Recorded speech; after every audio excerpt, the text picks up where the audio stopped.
अस्सलाम वालेकुम, आदाब। वर्ल्ड न्यूज़ को लेकर मैं खलील फरहाद हाजिर हूँ। आइए देखते हैं दुनिया भर की अहम खबरें। सबसे पहले हेडलाइंस। गजा जंगबंदी मुआहदे को इस्राएली कैबिनेट ने भी दे दी है मंजूरी। इतवार से होगा मुआहदे का आगाज। हमास ने कहा, नौ मुंतखब अमेरिकी सदर डोनाल्ड ट्रंप के बगैर मुमकिन नहीं था जंगबंदी मुआहदा। डोनाल्ड ट्रंप ने रिवायती हरीफ चीन की तरफ बढ़ाया दोस्ती का हाथ। चीनी सदर से की फोन पर बात। कहा, अमेरिका और चीन मिलकर दुनिया को बनाएंगे पहले से ज्यादा महफूज और पुरअमन।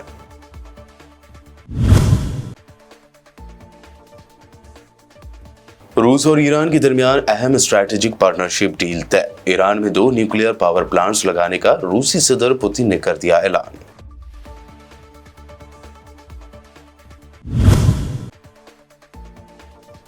जहरीले बयान देकर खुलेआम दंदनाता घूम रहा है यति नरसिम्हानंद नामी हिंदुत्ववादी चेहरा। अब हिंदुस्तान की 1 इंच जमीन पर किसी मुसलमान का कोई हक नहीं होने का दिया जहरीला बयान।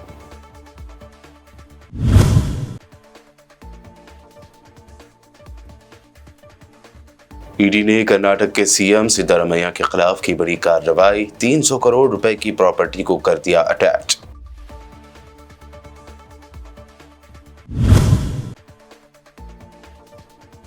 और पूर्वांचल के लोगों पर बीजेपी लीडरों के कमेंट से बीजेपी आए बैकफुट पर। बीजेपी के तर्जुमान शहजाद पूनावाला ने सरेआम मांग ली माफी। वीडियो हुआ वायरल। ये थे हेडलाइंस। बढ़ते हैं खबरों की तफसील की जानिब। इसराइल की सिक्योरिटी कैबिनेट के बाद अब इसराइली हुकूमत ने भी गजा जंगबंदी मुआहदे पर मुहर लगा दी है। इसराइली वज़ीर आज़म बिन्यामिन नेतन्याहू के दफ्तर की जानिब से कहा गया था कि सिक्योरिटी कैबिनेट ने हुकूमत को जंगबंदी मुआहदा कबूल करने की सिफारिश कर दी, जिसके बाद आज हफ्ते की सुबह जंगबंदी मुआहदे की हुकूमती मंजूरी के लिए मुकम्मल काबीना का इजलास तलब किया गया था। जराये के मुताबिक आज इसराइली हुकूमत ने भी गजा जंगबंदी मुआहदे पर हमास से डील मंजूर कर ली है। इसराइली प्राइम मिनिस्टर नेतन्याहू के ऑफिस की जानिब से जारी बयान में कहा गया है कि हुकूमत ने यरगमालियों की वापसी के मंसूबे की मंजूरी दे दी है। हमास के साथ जंगबंदी का मुआहदा इतवार से नाफिजुल अमल होगा। हमास और इसराइल के दरमियान गजा में जंगबंदी के मुआहदे के ऐलान के बाद फ़लस्तीनी तहरीक हमास के एक लीडर ने तस्दीक की है कि 15 माह की जंग के बाद होने वाले इस मुआहदे के पीछे नौ मुंतखब अमेरिकी सदर ट्रंप का हाथ है। हमास के रहनुमा बासम नईम ने कहा कि गजा में जंगबंदी का मुआहदा डोनाल्ड ट्रंप के बगैर मुमकिन नहीं होता। बासम नईम ने यह भी कहा कि ट्रंप इंतजामिया के दबाव के बगैर मुआहदा तय नहीं पाता। मुआहदे तक पहुंचने में ताख़ीर इसराइली वज़ीर आज़म नेतन्याहू की वजह से हुई थी। नौ मुंतखब अमेरिकी सदर डोनाल्ड ट्रंप ने अमेरिका के रिवायती हरीफ चीन की तरफ दोस्ती का हाथ बढ़ाते हुए कहा कि वो और चीनी सदर शी जिनपिंग दुनिया को पहले से ज्यादा महफूज और पुरअमन बनाने के लिए हर मुमकिन कोशिश करेंगे। ज़राये के मुताबिक आज चीनी सदर शी जिनपिंग और नौ मुंतखब अमेरिकी सदर डोनाल्ड ट्रंप के दरमियान टेलीफोनिक बातचीत खुशगवार अंदाज में हुई, जिसमें दोनों ममालिक के दरमियान ताल्लुकात को बेहतर बनाने के लिए मुस्बत रवैया अपनाने के अज़्म का इजहार किया गया। चीनी सदर शी जिनपिंग ने ट्रंप के साथ अच्छे ताल्लुकात की आगाज की उम्मीद जाहिर की है। ईरान और रूस के दरमियान ताल्लुकात मजीद मजबूत होते जा रहे हैं। दोनों ममालिक ने जामे स्ट्रैटेजिक पार्टनरशिप मुआहदा कर लिया है। ईरान के सदर मसूद पज़ेश्कियान के रूस दौरे के दौरान दोनों ममालिक के सदूर ने क्रेमलिन में मुआहदे पर साइन किए। मुआहदे में सिक्योरिटी सर्विसेज, फौजी मशकों, अफसरान की ट्रेनिंग में ताउन शामिल है, जबकि मुआहदे के मुताबिक ईरान और रूस एक दूसरे के खिलाफ अपनी सरजमीन इस्तेमाल करने की इजाज़त नहीं देंगे। यानी दोनों ममालिक ने यह तय किया है कि वो दुश्मनों के साथ समझौता या दोस्ती नहीं करेंगे। इस मौके पर रूसी सदर व्लादिमीर पुतिन ने ईरान में 2 न्यूक्लियर पावर प्लांट लगाने का ऐलान करते हुए कहा कि ईरान के लिए नए जोहरी रिएक्टर्स की तामीर में देरी के बावजूद मजीद जोहरी मंसूबे शुरू करने को वो तैयार है। पाकिस्तान की एक अदालत ने मुल्क के साबिक वज़ीर आज़म इमरान खान और उनकी अहलिया बुशरा बीबी को बदउनवानी के एक तारीखी मुकदमे में कल मुजरिम करार दे दिया। इंसदाद बदउनवानी की अदालत के जज नासिर जावेद राना ने अल-क़ादर ट्रस्ट केस पर फैसला सुनाते हुए कहा कि इस्तेकाज़ा ने अपना मुकदमा साबित कर दिया है और उन्होंने इमरान खान को 14 बरस जबकि उनकी अहलिया बुशरा बीबी को 7 बरस कैद की सजा सुनाई है। अडियाला जेल में आरजी कमरे अदालत में अदालत ने इमरान खान और बुशरा बीबी पर बिलतरतीब 10 लाख और 5 लाख रुपए का जुर्माना भी आयद किया कि ये जुर्माना अदा न करने की सूरत में 6 महीने कैद मजीद होगी। इस मुकदमे की समाअत इसी अडियाला जेल में होती रही थी जहां इमरान खान कैद हैं और जेल के बाहर सख्त सिक्योरिटी में फैसला सुनाया गया, जिसके बाद बुशरा को कमरे अदालत से गिरफ्तार कर लिया गया। बुलेटिन में वक्त हुआ है एक शॉर्ट ब्रेक का। जल्द लौटेंगे और देखेंगे मजीद अहम खबरें।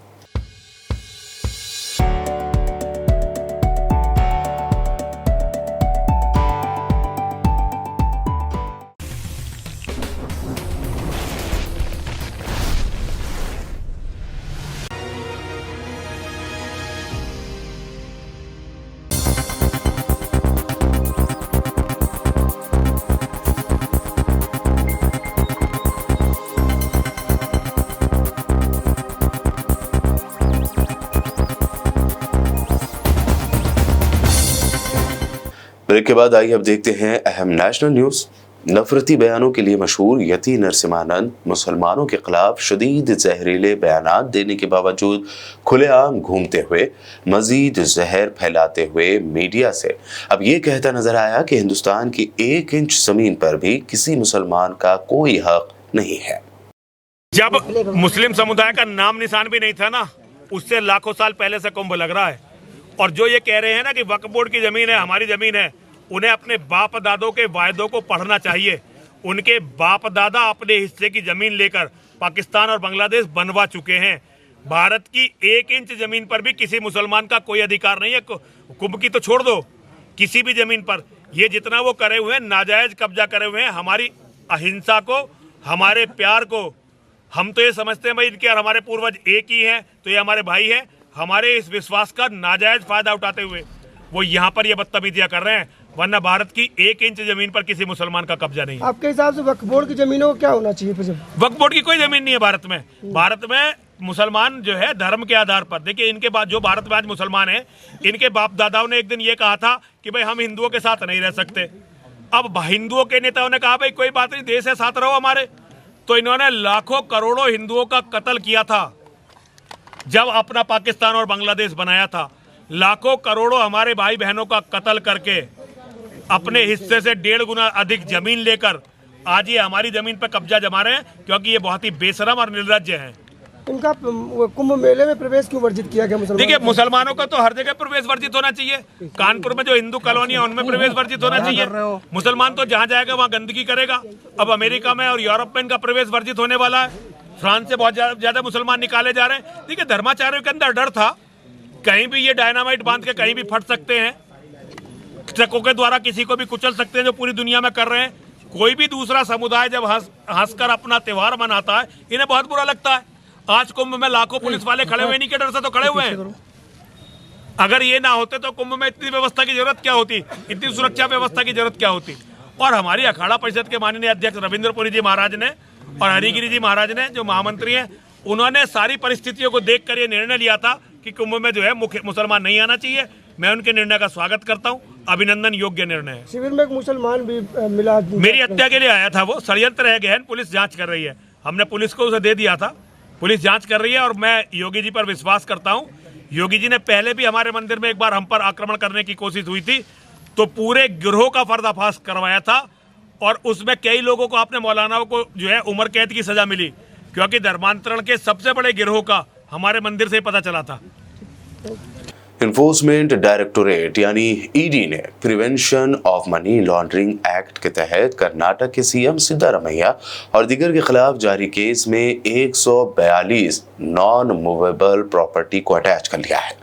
इन प्रॉपर्टी का मार्केट वैल्यू करीब 300 करोड़ रुपए बताया जा रहा है। ये जायदाद उन अफराद के नाम पर रजिस्टर्ड है जो रियल एस्टेट कारोबारी और एजेंट के तौर पर काम कर रहे हैं। इल्जाम है कि सीएम सिद्धारमैया ने अपने सियासी असर व रसूख का इस्तेमाल करते हुए मैसूर अर्बन डेवलपमेंट अथॉरिटी यानी मोडा की जानिब से हासिल की गई 3 एकड़ 16 गुंठा जमीन के बदले अपनी बीवी BM पार्वती के नाम पर 14 पॉश साइटों के तौर पर मुआवजा लिया है। सीनियर कांग्रेस लीडर जयराम रमेश ने अपने खिताब में कहा कि जमहूरियत, साइंस और शऊर पर बीजेपी आरएसएस की जानिब से हमला हो रहा है। साथ ही उन्होंने बताया कि इसका मुकाबला हमें कैसे करना चाहिए। कि आज शाम का जो विषय है, चेतना, विज्ञान और लोकतंत्र पर जो व्यवस्थित आक्रमण हो रहा है बीजेपी और आरएसएस के द्वारा, उससे हम कैसे निपटें, उसका सामना हम कैसे करें, इस चुनौती का मुकाबला हम कैसे करें, उस पर हम बात कर रहे हैं, इस पर बहस हो रही है। और जो जोड़ने वाला धागा है इन तीनों विषयों में, जो कनेक्टिंग थ्रेड है, वो साइंटिफिक टेम्पर है। और साइंटिफिक टेम्पर के बारे में बहुत कुछ कहा गया है।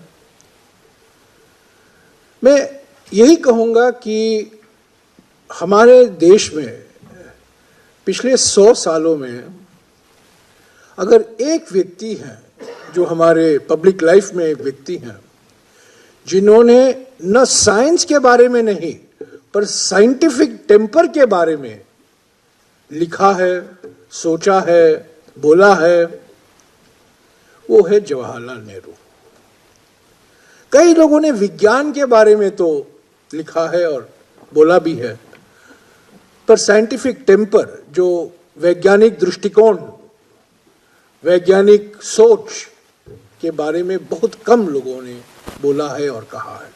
दिल्ली इलेक्शन में आम आदमी पार्टी ने एक और बड़ा वादा कर दिया है। अरविंद केजरीवाल ने प्रेस कॉन्फ्रेंस करते हुए दिल्ली के किराएदारों के लिए भी फ्री बिजली और पानी देने का ऐलान कर दिया है। दिल्ली में मैं जगह जगह घूम रहा हूँ। दिल्ली के लोगों ने दिल्ली के लोगों के लिए हमने बिजली फ्री कर दी, पानी फ्री कर दिया। 200 यूनिट तक बिजली फ्री है, 200 से 400 यूनिट तक बिजली हाफ रेट है, 20,000 लीटर पानी हर महीने फ्री है। लेकिन दुख की बात है कि दिल्ली में रहने वाले किराएदारों को फ्री बिजली और फ्री पानी का बेनिफिट नहीं मिलता। उसके अलग अलग कारण अलग अलग जगह हो सकते हैं, लेकिन जो भी कारण हो, किराएदार भी दिल्ली के रहने वाले हैं, उनको भी फ्री बिजली और फ्री पानी का बेनिफिट मिलना चाहिए। मैं जहाँ भी जाता हूँ तो किराएदार मेरे को घेर लेते हैं, कहते हैं जी आपके अच्छे स्कूल हैं, उसका बेनिफिट हमें मिल रहा है, मोहल्ला क्लिनिक का मिल रहा है, अस्पतालों का मिल रहा है, फ्री बस सेवा का मिल रहा है, फ्री तीर्थ यात्रा का मिल रहा है, लेकिन आपके फ्री बिजली और पानी का बेनिफिट हमें नहीं मिल रहा। तो मैं आज ये ऐलान करना चाहता हूँ कि चुनाव के बाद, हमारी सरकार बनने के बाद, हम ऐसी योजना लेके आएंगे और ऐसा वो बनाएंगे, सिस्टम बनाएंगे जिससे किराएदारों को भी फ्री बिजली और फ्री पानी का बेनिफिट मिलना चालू हो। तो मैं सभी किराएदारों को बधाई देना चाहता हूँ। ये बहुत बड़ा कदम होगा। दिल्ली में अधिकतर पूर्वांचल के किराएदार आते हैं, पूर्वांचल से लोग आते हैं जो किराए पे रहते हैं और बहुत गरीब होते हैं। मैंने देखा एक एक बिल्डिंग में 100 लोग भी रह रहे हैं, और इतने गरीबी की हालत में और इतने उसमें जब उनको सब्सिडी का और सरकार के बेनिफिट का नहीं मिलता तो उनको बड़ी तकलीफ होती है, फाइनेंशियली उनको बड़ी दिक्कत होती है। तो उन सब लोगों को अब फ्री बिजली पानी का बेनिफिट मिलना चालू होगा। दिल्ली इलेक्शन में पूर्वांचल के लोगों के खिलाफ बयानबाजी के लिए पहले से ही बैकफुट पर पहुंची बीजेपी को नई चोट मिली शहजाद पूनावाला से। बीजेपी के नेशनल स्पोक्सपर्सन ने आपके एमएलए ऋतुराज झा के सरनेम पर मुतनाज़ रिमार्क किया, जिस पर खूब हंगामा हुआ और अब शहजाद पूनावाला ने करीब करीब रोते हुए माफी मांगी है। जय श्री राम। नमस्कार मेरे सभी पूर्वांचली भाई बहनों को मैं आज हाथ जोड़कर माफ़ी मांगना चाहता हूँ। मेरे शब्दों से आपको दुख हुआ, आपको पीड़ा पहुँची, मैं कोई जस्टिफिकेशन नहीं देना चाहता, क्योंकि आपके साथ मेरा बहुत गहरा रिश्ता है, प्यार, स्नेह, सम्मान का रिश्ता है। मैं यूपी बिहार के लोगों को, खासकर जो मेहनतकश हमारे यूपी बिहार के लोग हैं, उन्हें बहुत सम्मान देता हूँ, और ये मेरे चरित्र से और मेरे ज़िंदगी से स्पष्ट है। पर फिर भी शब्दों से चोट पहुँची है। मैं उन शब्दों के लिए बहुत बहुत क्षमा मांगता हूँ। कांग्रेस लीडर और पहलवान विनेश फोगाट ने प्रेस कॉन्फ्रेंस में आप और बीजेपी पर झूठा प्रोपेगेंडा फैलाने की कोशिश का इल्जाम लगाया। साथ ही कहा कि उनकी कथनी और करने यानी बोलने और करने में हमेशा ही फर्क रहा है। अभी आप लोगों को पता है कि इलेक्शन जैसे स्टार्ट हो जाता है, सभी पार्टियां हर एक वर्ग को अपना निशाना बनाने के लिए, उनके वोट को कैप्चर करने के लिए पूरी कोशिश करती हैं, झूठे प्रलोभन देती हैं, झूठे वायदे करती हैं। अभी जाट समाज के ओबीसी वर्ग के आरक्षण की जो बात चल रही थी, उस मुद्दे पे मैं आप सबसे ज़्यादा बात करना चाहती हूँ और आप लोगों को कुछ बताना भी चाहती हूँ। जाट समाज का ओबीसी का जो आरक्षण था, वो सबसे पहले अगर दिल्ली में लागू करने का काम किया तो वो शीला दीक्षित जी ने किया था। और आम आदमी पार्टी और भारतीय जनता पार्टी जो ये झूठा प्रोपगंडा फैलाने की कोशिश कर रहे हैं, वो दुनिया तक, दिल्ली वासियों तक, दिल्ली के हर घर तक ज़रूर जाना चाहिए कि उनकी मंशा और उनके विचार और उनकी कथनी और करनी में कितना फ़र्क है। जब केंद्र में जाट समाज के ओबीसी वर्ग को शामिल करने के लिए कांग्रेस पार्टी ने 2014 में अपना एक अधिवेशन लागू किया था, उसके बाद कोर्ट ने उसको खारिज किया था, लेकिन हमारी पार्टी जाट समाज के ओबीसी वर्ग के लिए हितों के साथ में खड़ी हुई थी। और मुझे भी अच्छा लगता है कि कांग्रेस पार्टी हर वर्ग को, चाहे दलित हो, पिछड़ा हो, चाहे जाट ओबीसी हो, हर किसी वर्ग के साथ में हमेशा खड़े रहने का कार्य जो करती आई है, उस पार्टी के साथ में भी मुझे जुड़ने का सौभाग्य मिला है। एक बात और मैं आपको बताना चाहती हूँ, जो कृषि के 3 कानून जो भारतीय जनता पार्टी में केंद्र की सरकार ने लागू करने का काम किया था, तो उस टाइम पे अरविंद जी और उनकी आम आदमी पार्टी सबसे पहले दिल्ली में उन्होंने भी अधिवेशन निकाल दिया था कि हम इसको स्वीकार करते हैं और हम भी अपने दिल्ली विधानसभा क्षेत्र में हम इस काले कानून को हम लागू करने का हम कार्य करेंगे। तो ना तो ये किसान हितैषी हैं, ना ये जाट हितैषी हैं, ना ये दलित पिछड़ा हितैषी हैं। सिर्फ ये वोट बैंक की राजनीति करने के लिए आप सबके बीच में, लोगों के बीच में बस भ्रम फैलाने का जो काम करते हैं, वो दिल्ली वासियों तक जरूर जाना चाहिए। कौन सच्चाई से, ईमानदारी से काम करता है और कौन सिर्फ झूठे वादे और जुमले करता है। एक्टर सैफ अली खान पर हमले के नए अपडेट सामने आ रहे हैं। पुलिस ओहदेदार ने इस मामले में बताया कि एक मुश्तबा शख्स जो बढ़ई है, उससे पूछताछ की गई। इस बढ़ई का हुलिया सैफ पर हमला करने वाले हमलावर से मिलता जुलता है। उसे बांद्रा थाने ले जाकर पूछताछ की गई। पुलिस ओहदेदार के मुताबिक बढ़ई से पूछताछ की गई और फिर उसे नामालूम जगह ले जाया गया। एबीपी न्यूज ने एक ओहदेदार का नाम राज में रखते हुए बताया कि बांद्रा थाने में लाए गए बढ़ई का सैफ अली खान पर हमले से कोई ताल्लुक नहीं है। उन्होंने बताया कि अभी तक किसी को गिरफ्तार नहीं किया गया। हमलावर का पता लगाने और उसे पकड़ने के लिए 30 से ज्यादा टीमें तश्कील दी गई हैं। इस दौरान महाराष्ट्र के होम मिनिस्टर योगेश कदम ने इस वाकये के पीछे चोरी का मकसद बताया है और हमले में किसी भी तरह से अंडरवर्ल्ड ग्रुप का हाथ होने की खबरों को मुस्तरद कर दिया है।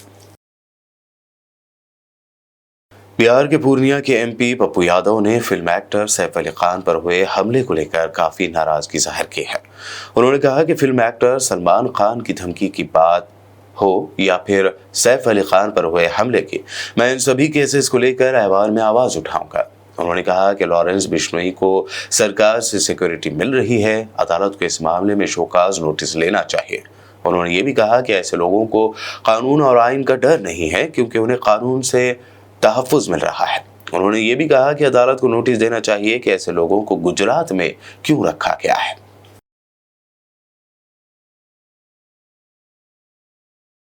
वर्ल्ड न्यूज के आखिर में हेडलाइंस पर डालते हैं एक और नजर।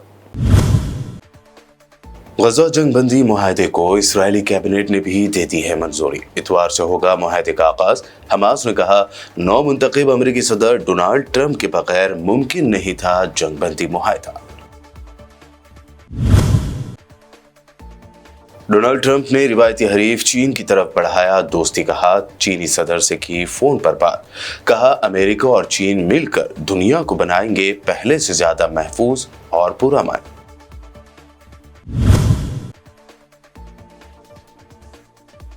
रूस और ईरान के दरमियान अहम स्ट्रैटेजिक पार्टनरशिप डील तय। ईरान में 2 न्यूक्लियर पावर प्लांट्स लगाने का रूसी सदर पुतिन ने कर दिया ऐलान।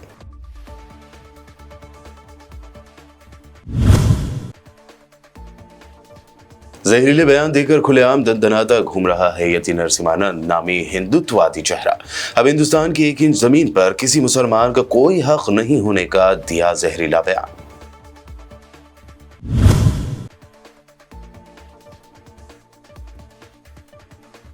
ईडी ने कर्नाटक के सीएम सिद्धारमैया के खिलाफ की बड़ी कार्रवाई। 300 करोड़ रुपए की प्रॉपर्टी को कर दिया अटैच।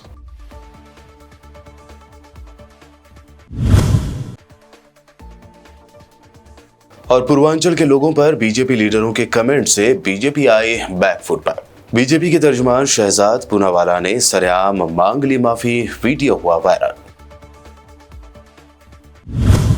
ये थी वर्ल्ड न्यूज में अब तक के अहम नेशनल व इंटरनेशनल न्यूज। मज़ीद ताज़ा तरीन अपडेट्स और दिलचस्प प्रोग्राम्स के लिए देखते रहिए BPN चैनल।